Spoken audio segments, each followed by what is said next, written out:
IFM News. IFM News. Live report. Tilawag City General Hospital ket binisita manen dagiti opisyales Tilawag nga indoluan ni Mayor James Bryan Alcid. Tapno mapapintas manen ti pasilidad ti hospital ken ti serbisyo na para itilawagenyos. Ken kadagiti kabangibang na nga ili.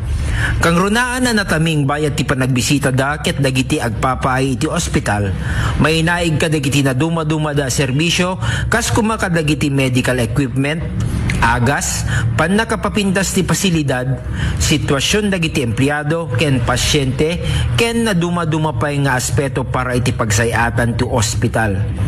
At dadagiti na idasaraan na pagsasaritaan ken nadakamat met dagiti solusyon ken addang para iti nananayas pay nga panakaagas dagiti umili. May sa kadagiti mararami dita ti LCGH ket ti manarimaan apan nakapinta ti sibubukel nga ospital ken ti panakapapintas ti pasilidades na. Mararamid amin dagitoy para metlaeng kadagiti lawagenyos gaputa may pangpangruna iti salun at iti syudad. Para iti IFM News, Idol Glenn Batuyong, Tatak RMN.